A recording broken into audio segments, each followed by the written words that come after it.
Your clips go up on Instagram or somewhere Yes, else. sir. Yes, they do. And everybody, welcome back.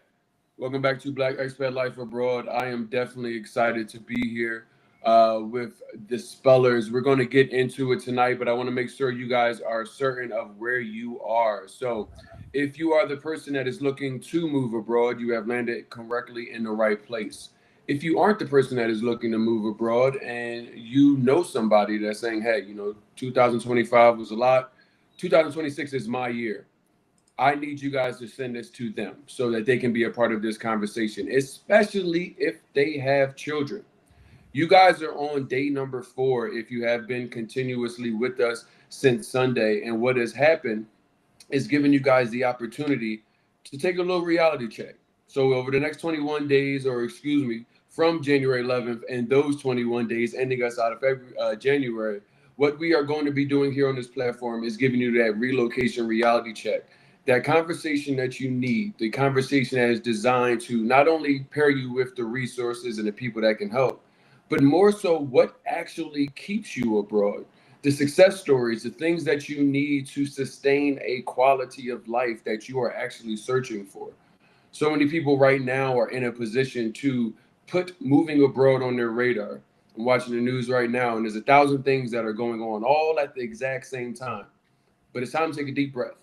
Reality check is designed for you to do exactly what the words mean in the phrase. Have a reality check. Yes, you can do it. Yes, it is possible. But doing it and doing it in a way where it is actually successful, those things are nuanced down to the intention that you go into, the people that you know that are going to help you along your journey. It's time to cut the no new friends situation off and get back into community. And this conversation tonight is going to shape the opportunity for you, whether it is you by yourself or you with your family, to move abroad and put yourselves in a scenario to transform your life. So, thank you. Thank you so much, Vernon and Sakile, for being here. I want to make certain that they're able to introduce themselves, who they are, and make certain if you guys are the type of people that have been listening and you might need to take some notes, feel free to rip out your pen or your notepad, because there's going to be some things that you're going to need to put into your relocation toolkit talked about tonight. So without further ado, please welcome the spellers. Thank you guys for being here. Thank you for having us. Yes, thank you, RJ. Great to meet you. Great to be Y- on with you. We Yes, appreciate you.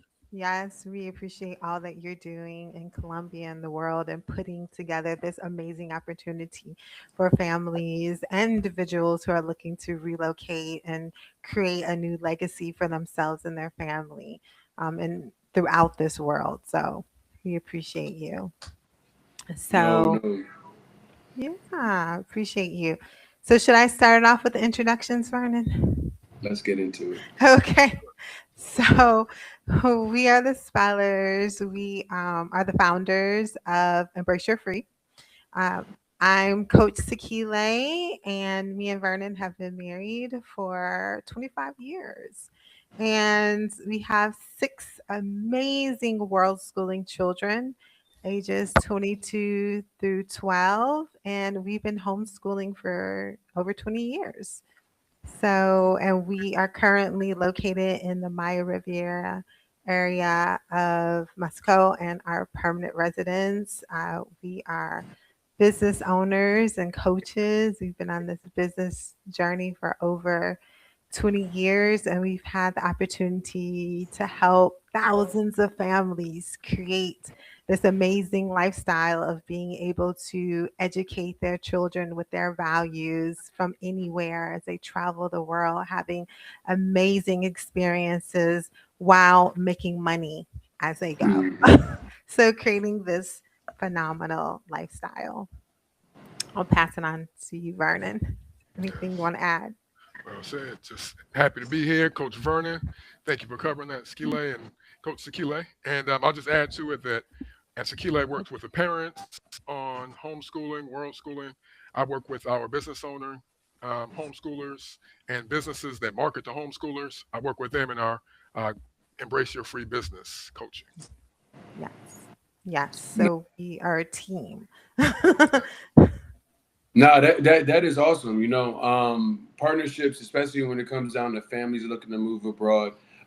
Sometimes it's one or the other. It's hey, honey, you think you want to leave the United States? Sometimes it's both of them. They started traveling together before they became a family and started having kids. Let's get into that because a lot of people may be in a different scenario. So some people may be the person that is trying to convince one person to go on the other side.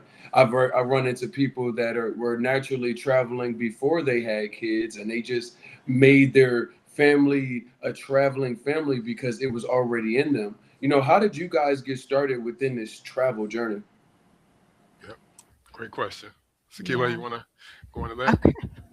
Sure. So I think both of us have been bit by the travel bug.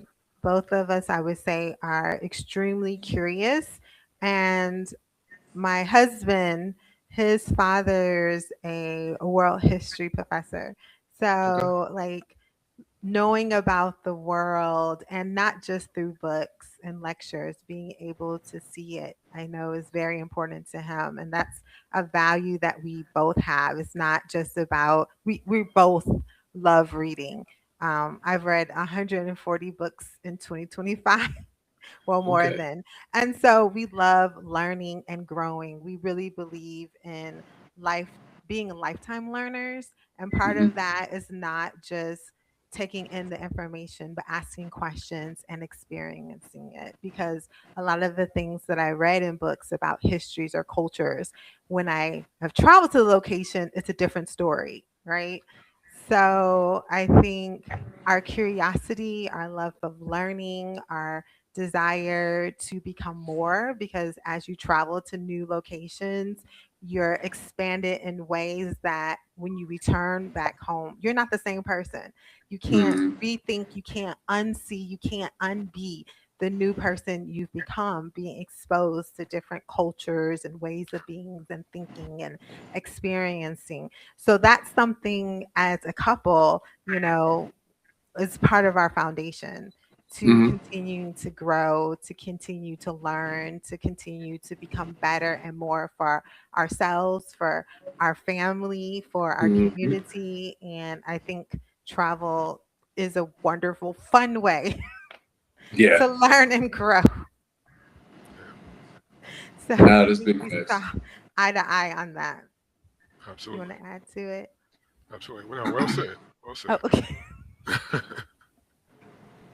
Nah, that's real. That's real because I think a lot of people I operate in a scenario, especially in the United States, because individualism and just my household is definitely a focus. And when you talk about moving abroad, it everybody says the C word and it comes off so easily, but a lot of people have forgotten how much it actually means. And the C word, for the people that don't know, is community.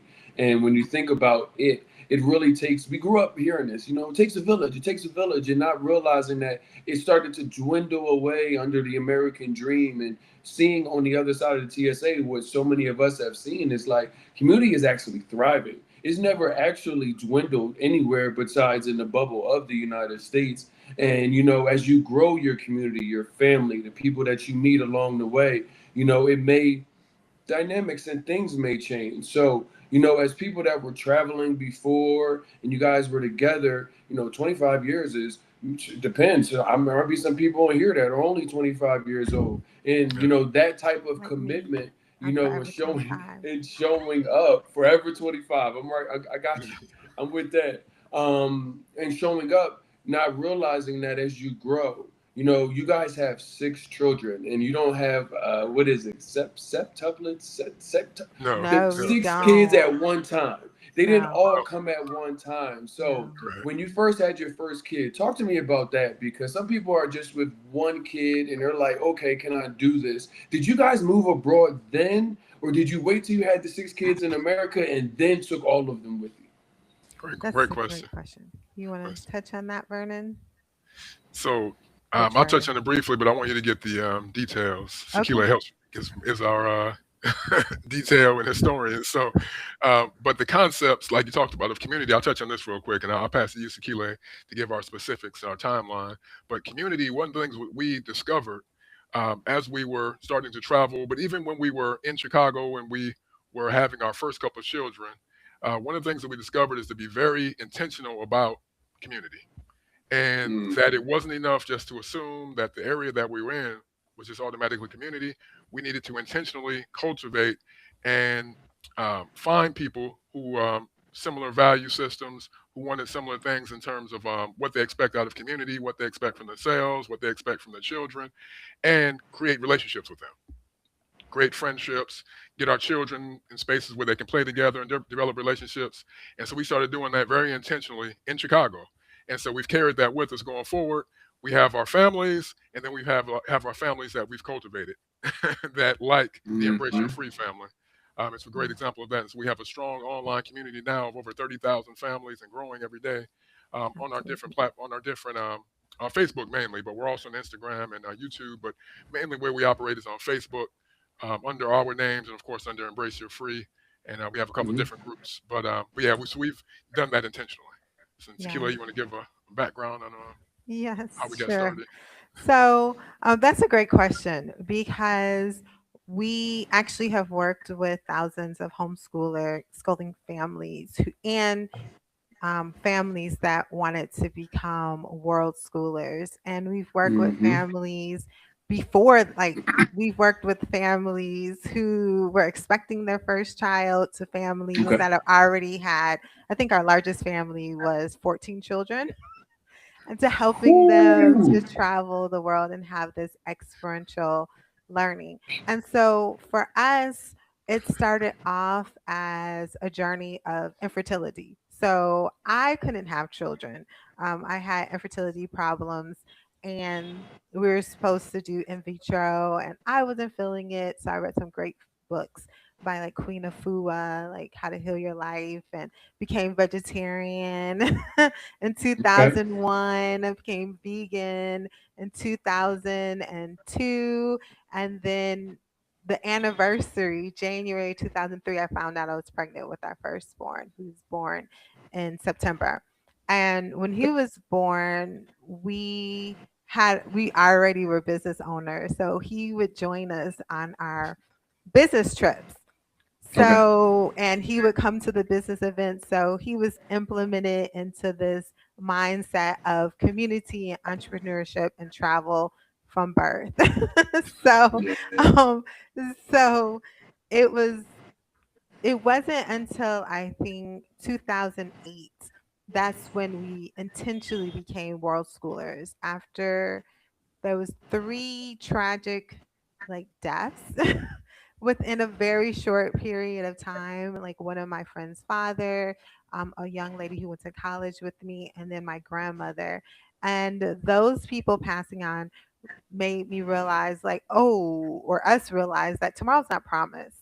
Hmm. So instead of one day, someday when we retire, when we have Mhm. $400,000 in the bank saved up and all of the, ducks Oh, the lined ducks in a row. up and, Yep. Yep. T's crossed, I's out, then we'll start shopping. I'm like, The no, perfect life.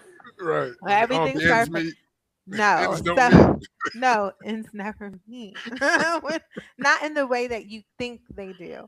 Right. Um, but I think after my uh, my best friend's father passed, after spending a life of business and entrepreneurship and saying like I'm gonna retire early at 55 and we're gonna buy our dream house, and me and my wife never got to travel the world and have a honeymoon, so we're gonna start traveling. On his first trip he had a pulmonary embolism, died, his body was shipped Mm. back, and I was like, that's me. I'm waiting for everything to be perfect, and then Boom. what if that never happened? So that was a wake up Mhm. call.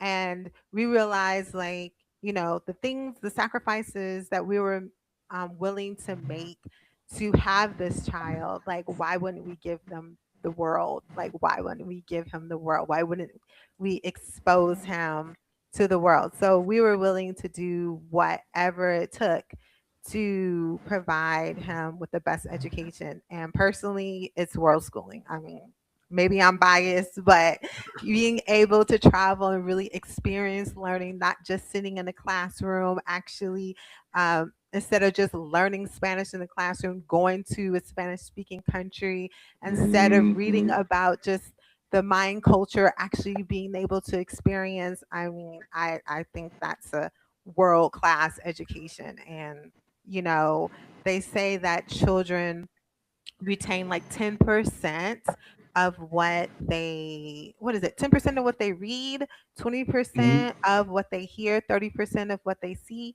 but they retain 90% of what they do. So many children can't remember what they did in the classroom, but they remember their trips to Disney. They remember that time that they went to the family reunion in Mississippi, to see they remember those events. So Hmm. experiencing, with your mind, your thoughts, smelling, experience, doing conversations really help children learn on a deep way that they're able to retain. So I just, I might have went on a tangent, but No, No, that you're was perfect. good. No, you're like I said, you're good because a lot of people are there tossing these things that you just said in their head, and I want to highlight some things because I feel like a lot of people, you guys, when people actually know with Mood, you guys Mood Travel Abroad, Black Expat Life is where you guys can come and see the conversations, but moodtravelabroad.com is all about mood, which is making our own destiny. And what I think you just highlighted is what a lot of people are at. A lot of people are either you've got three people. You got the people that are in the traditional box. You got the people that are in an alternative box, and then you got the people that are at a crossroads. You take a look at the numbers in America, and you say 50% plus of the average American in the United States can't read past the sixth grade reading level. Yet people are situating their children to sign up for the American education system that's aligned not with how kids learn, what's the best ways to learn, but more so the industrial complex of going to work Monday to Friday, 9 to 5. It's just lined up to with that, and it's not more so lined up with a conducive environment for people to navigate what is the best way to educate my child. Now the traditional people are saying, well, that's just how it's been done, and that's how it's always been done. So let's just keep doing it that way, despite the results. The people that are on the other side are looking into these things, the doing portion of education. I think that is such a huge thing because memorization might not be your thing. So many people take the SATs and the ACTs and get varying scores, and those scores are supposed to determine whether or not you are an advanced person and learner or you are not an advanced person and learner. But the numbers actually show that they haven't really shown what they were looking to do. And I hear a lot of families looking at Montessori, teaching their kids how to be, self-sustainable, giving them real tactical skills that they need for survival. Because you and I, all three of us, have met grown people that have the shelf life to have they should have certain wisdoms and experiences in this life, yet they made it all the way to this big age and haven't gotten any of those experiences. So I want to talk about when you guys first decided to say, I saw what happened with my friend's father. It was his first trip. He had waited too long. Were your kids in traditional school? And if they were, how did you get started in world school? Because that is where some people are. The people that are like, is this a crossroads for me? Do I take them out? Or is this something where I'm going to break all the way out of traditional box and say, this is actually more valuable for both myself as well as the future for my child and the legacy that we're building? Great question. absolutely. Yeah. Great question. So we've worked with many, many families. And what I love is we created this lit approach where we assess the parents' learning style, identity, persona of the child, the parents' teaching style, and the time that they have to homeschool. And what we found is, you know, some people, it may be their homeschooling or world schooling, and they really prefer to have their children in school. So maybe they will Mhm. go to another country and put their child in a school, but they're still are able to experience the culture and learn the language, because their teaching style is like, oh no, that's not me. Other families, we found out that they're unschoolers, so they really let their children take the lead, or they're Montessori, or they're Charlotte Mason. So we assess the families, number one, to find out what their teaching style is, how their children learn. You were talking about Hmm. that before. So maybe they're a visual learner, maybe they're kinesthetic, maybe they're an audio learner, and so we help them create curriculums to maximize their child's genius. Um, for us, when we started, we had our children at home. So we were homeschooling from the get go. When me and my Okay. husband went to our graduate school, so my husband went to school for traditional Asian medicine, and I went to graduate school for education. We were like telling our children, okay, you're going to go to school for 2 years, but Hmm. when we finish, you'll come back home. But they weren't in a traditional school when we went to a school. It was an Okay. African centered school where everyone was mama and baba. It was a vegetarian school. We're vegetarian and plant based. So Hmm. all six of our children are vegetarian. Um, they wore dashikis, Dashikis. dashikis to school, Yep. or You red, hit it. black, or green. Hmm. We started with drumming circle with the Pan African flag. They were learning different languages like Swahili and what other they would do their Good opening stuff. prayers and like hieroglyphics like ah prasanea wa cha cha, like ancient Kemetic Egyptian language. So they were learning a variety of language, and it was from an empowering perspective. Like their math was learned from an African perspective, the history was from an African lens. So they came into the world proud of who they were and confident, and learned about great African and African American scientists, mathematicians, writers, language creators, historians, like, Hmm. you know, every arrow, space, whatever, inventors, they learned about them, and it gave them a sense of pride.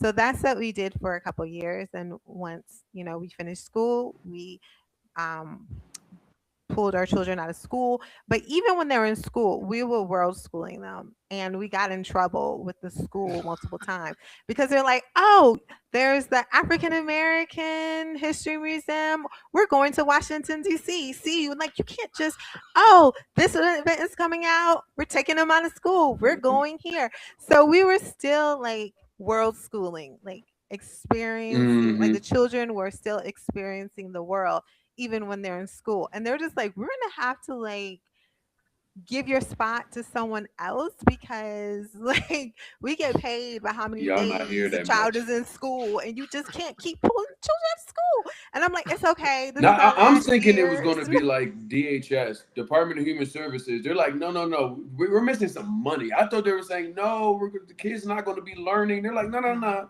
There's a check that we're supposed to be getting.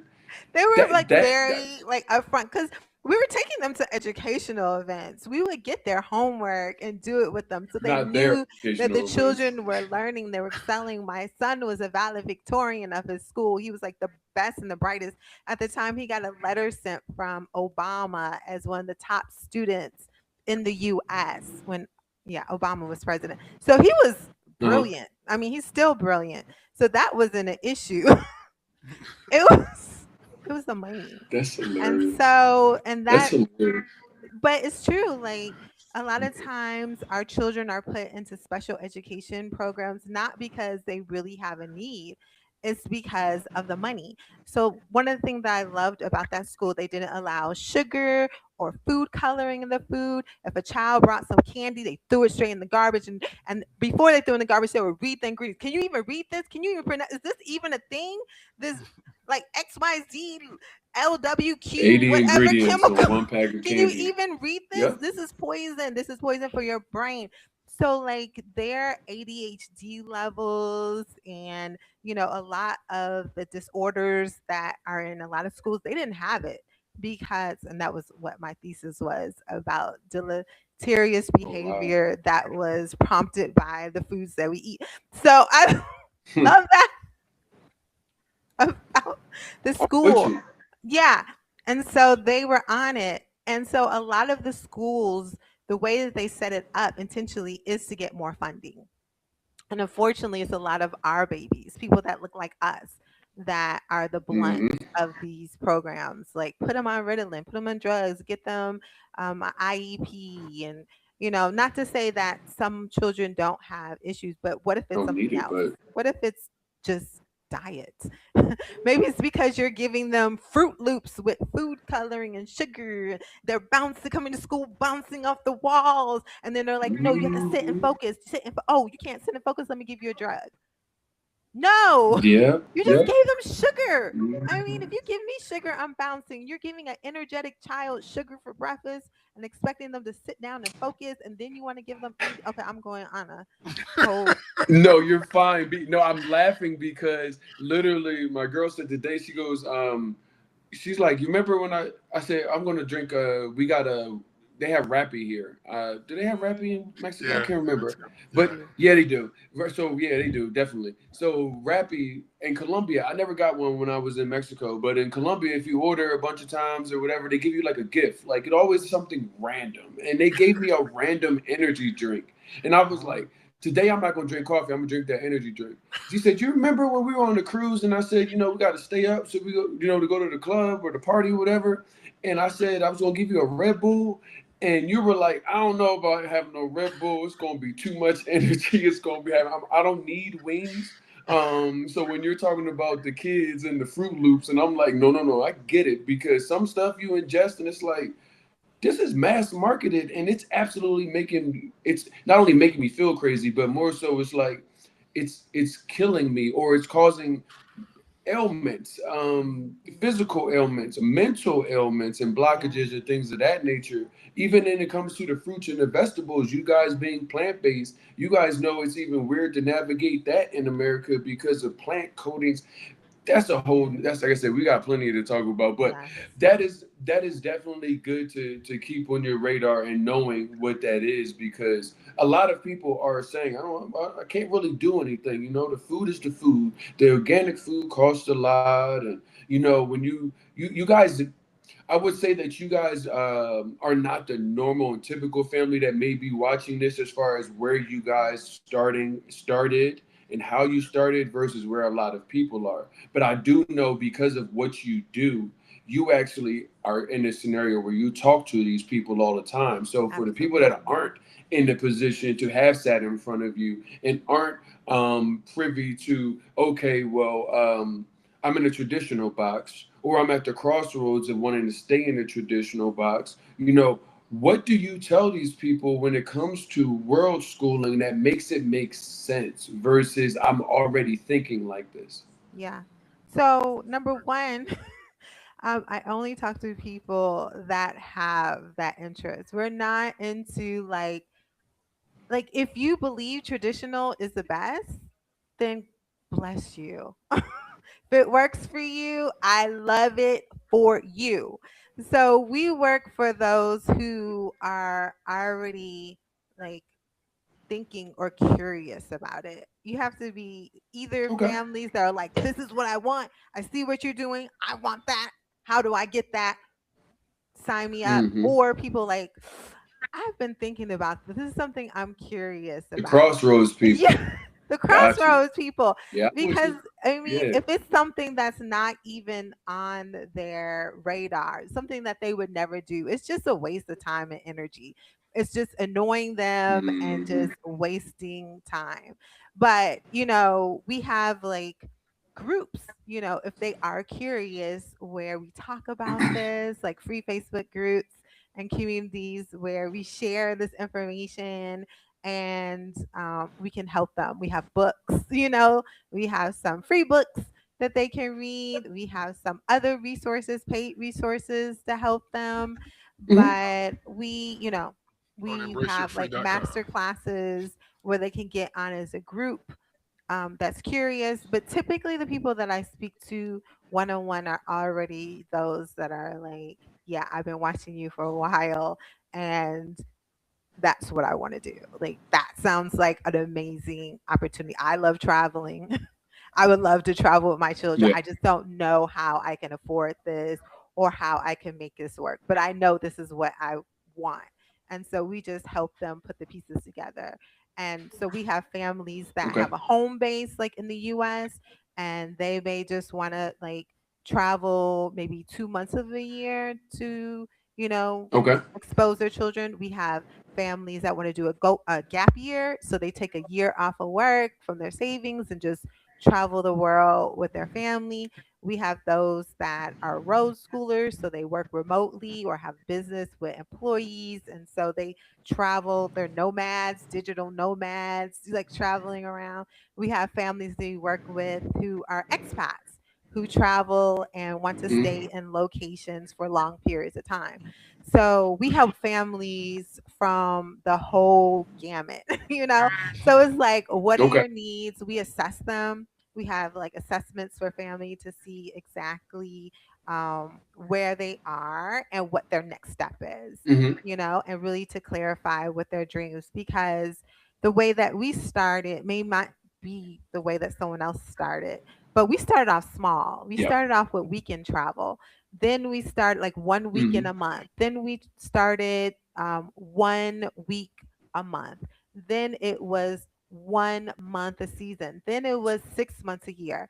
And then 2016, that's when we became full time, like nomadic road warriors. We were traveling to hundreds of cities all over the US. We would spend like 3 weeks in this state, 3 weeks in that state. So we were traveling and experiencing the US. And then after we finished it in 2020, that's when we were going to start um, becoming like doing the more expat, you know, traveling the world. So we've done it all.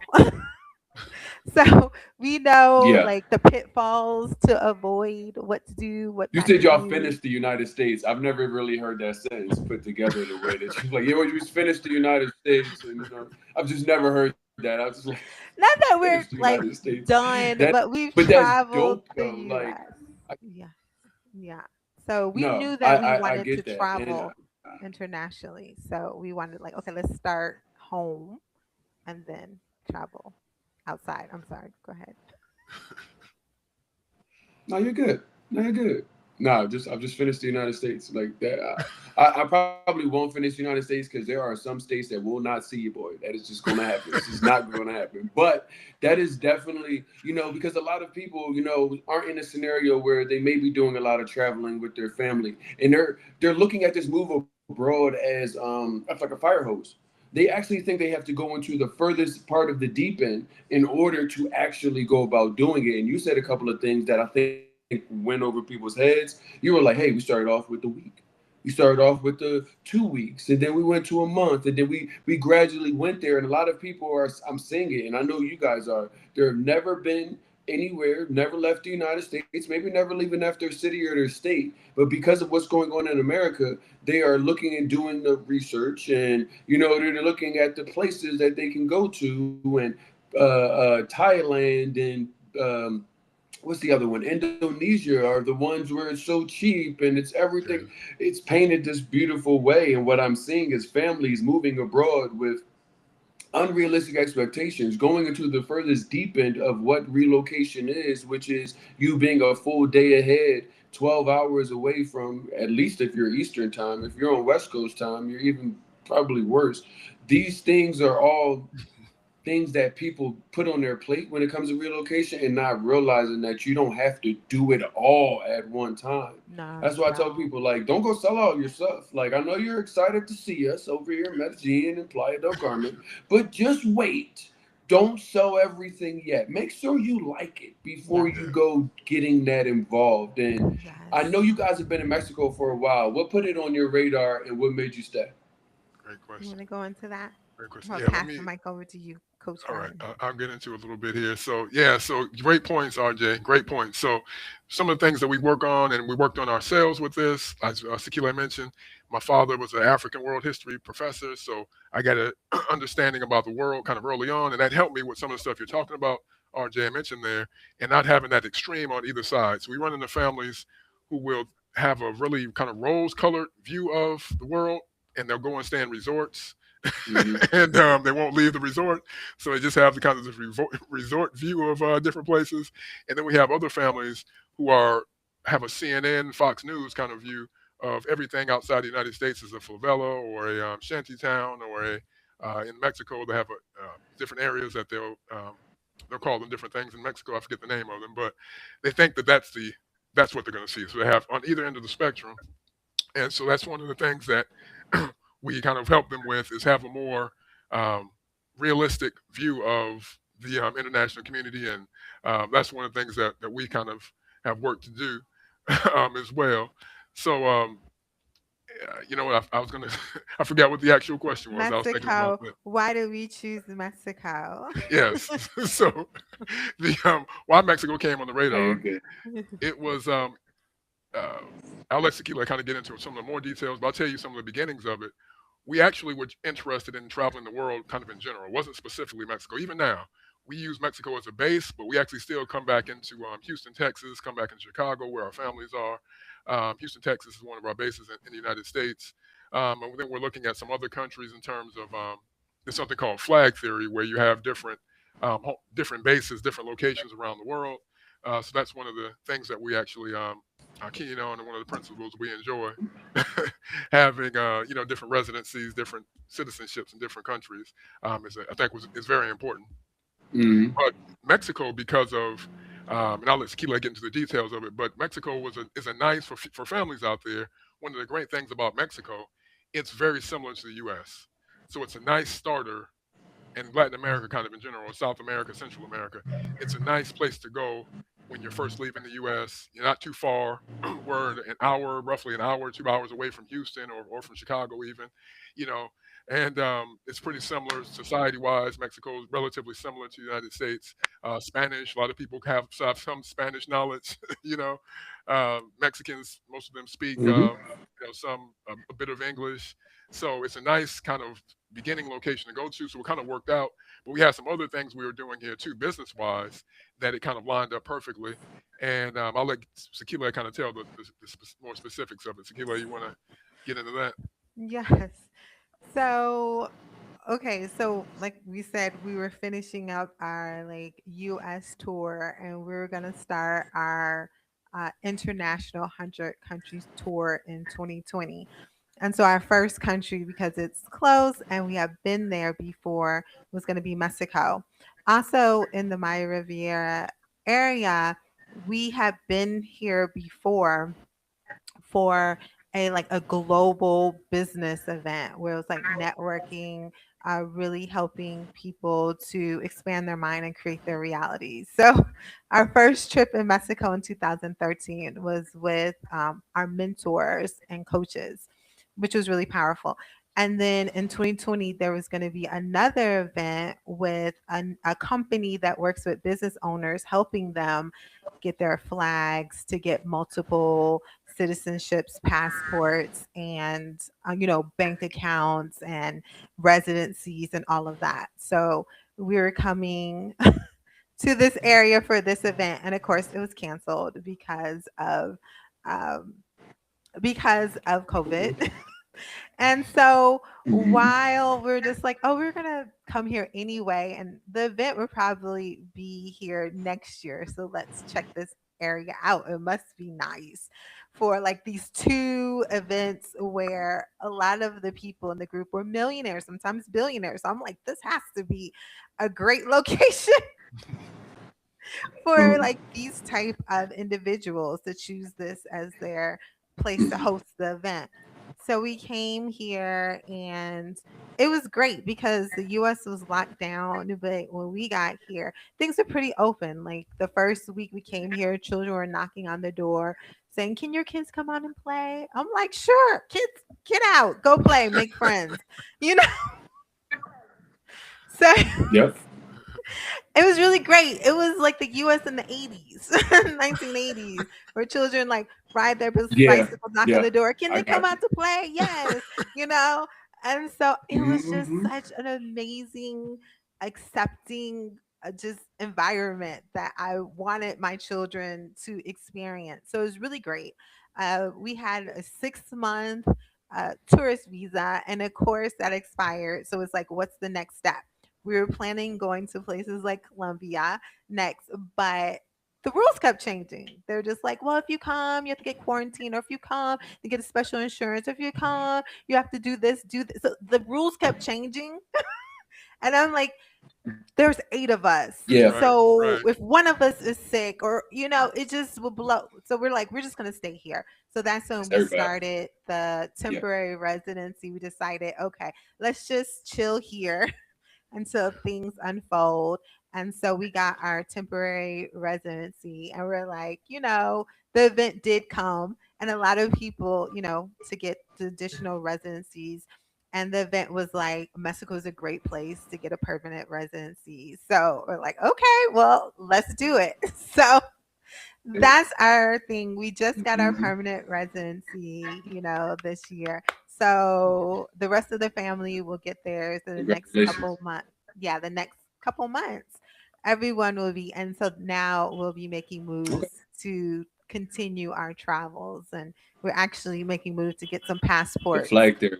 Yeah, Yeah. passports and citizenships in other I saw countries. Our something next step. today that kind of made me a little nervous about getting a second passport. They were saying that and introducing something about how many passports American citizens can hold, and these things are changing Yeah. Yeah. consistently, especially with unchecks and balances going on in the United States. And I know a lot of people. It kind of brings me to one of the last topics I want to touch on this conversation with you guys, because I know Vernon, you do something very specific when it comes to our entrepreneurial people that are considering world schooling, homeschooling, and leaving the United States. How do I go about doing it and making money? Those things I'm starting to see the traditional jobs, the traditional corporate jobs, even the ones that came out of COVID, since you were mentioning that. They're not as abundant anymore. Most remote jobs have returned to office. They've got some sort of hybrid scenario, or they're just we're back. And a lot more people are looking into career changes, taking a side hustle, or maybe just something they have in their heads, and globalizing it to the way that they can do something similar to you guys, whether they're just an individual or they're with their family and say, hey, I can create a business where I can still have access to US dollars and relatively global dollars and create a great environment for my life and my family to live in. So talk to me about that, because I know that's another important piece of Embrace Your Free. Absolutely, yeah, very important and great point. Like you said, on the piece of, how do I fund this dream? I want to live abroad. I want to do these things, traveling. How do I fund this? If you're working a corporate job, how's that going to look? If you're working, like you said, you want to get side hustles. How's that look? If you have a more traditional business, if you're a nomadic, you know, um, um, business nomad, and you're or laptop warrior, they have different different names for them. But if you're nomadic, how does that look? So yeah, absolutely. So Hmm. we have a system that we help our business owners with. We call it our 3M system, and the last M on that is making your money mobile.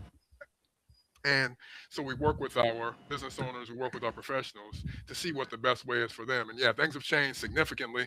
Before COVID, there was a way that we were going about doing things. During COVID, a lot of companies opened up, of course, remote. So that was perfect for a lot of the clients that we have. They were able to go remote. The companies were setting them up on the remote, so they were coming down to Mexico, going to other places, have their VPN set up Hmm. for Florida or Texas or wherever wherever they're from, and they're living a life in Hmm. another country. So that was beautiful. But like you said, post COVID, a lot of companies made that switch where they want calling people back into the office.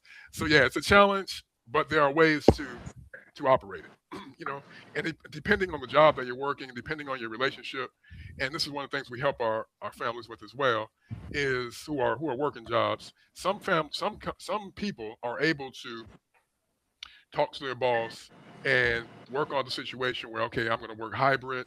I'm going to work 2 or 3 days. So maybe they can do weekend things. Maybe they're off on, or they're home on Thursday, Friday, Saturday, Sunday. They work Monday, Tuesday, Wednesday in the office. So they can do a hybrid type of situation for some folks. But it's a matter of, like Sakila mentioned earlier, figuring out what the best solution is for the situation that you have, for what you're working with. Similar to how we work with our children in terms of we work in a strength-based model with our children. That's one of the things that motivated us to homeschool in the first place, is because we wanted to be able to educate our children and based on their strengths and educate them in the best fashion according to those strengths and those desires that they have. Similar thing with business. I want to work with people. I do work with my business owners and my professionals based on what's going on in their lives, you know. And with the business owners that we have, there's so many opportunities, you know, for our, like you mentioned, the gig economy that we have, where people will have side things going on, in terms of turning those side things into full-time things and real things and bringing in some serious money. For our business owners, there's so many opportunities with AI, with kind of what we're doing as far as working with people through social media, working with different technologies to help to automate or help to do some of the things that you want to do in business. So there's so many opportunities available for our business owners, for our for the gig economy as well.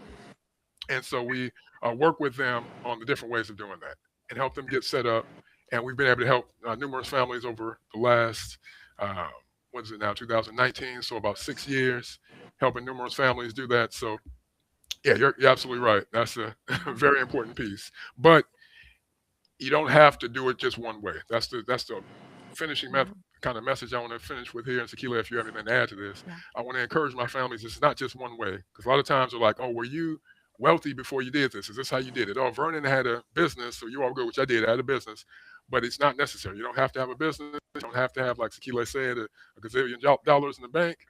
It's not necessary. That's nice if you do, fantastic, rock and roll. But you don't. That's not necessary for you to Yeah. start living the life of your dreams Yeah. and get on this path and Absolutely. start, doing what you really want to do, what you Yeah. feel is best for your family. Great Sakila. point.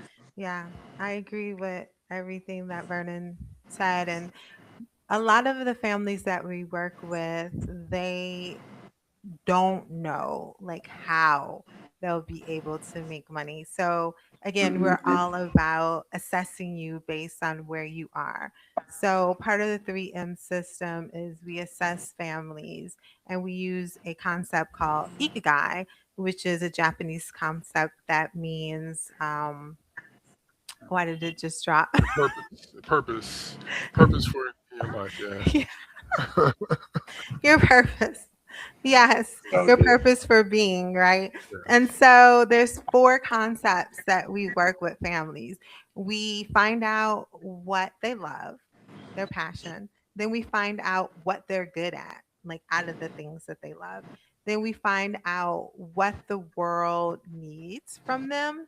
And then also what the world is willing to pay for them. And then once we determine that, we help them make it Mm, mobile. So, like, we work with you if you're established business or employee to help you make it mobile, but we've also helped many families start their money maker so that they can make money from anywhere. So we've had families that have done e-commerce businesses while they're world schooling. We have families that have traveled and done like singing, entertaining. We have families that do public speaking. We have families who do investing in stocks. That's their way that they're able to make money from anywhere. We have families that have mobile bars, mobile trucks, people who like will travel around and do hair. We've had, what are some other things? We have lots of coaches, course creators, people who Real write estate. books, real Yeah. estate. We have real estate professionals who's able to do that from anywhere, insurance professionals, people who may be travel agents. So we it's not, we don't just help them do one thing. So they're just like, oh, so what do you do? It's not a matter of what we do, because we do what's in our ikigai. It's like what we're good at, like what our purpose is. And we help you discover your purpose and to create money from anywhere doing it. Yeah. So yeah. So Now just that's a real. little bit. Mhm. And a lot of people that um Sakile, Oh, I can't hear you. Yeah, I can't hear either. I can't hear. Hello, Yeah. RJ. No, sound went out for a sec. We can't hello, hear hello, you. can you hear me? There we Okay, go. You're back. now. Can you hear me now? Yeah. Yeah. Like,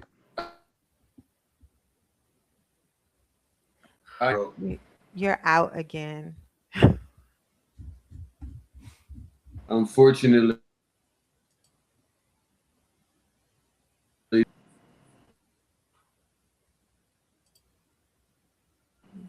It's in and out. Yeah. In and out. Is this one? Is this in the chat?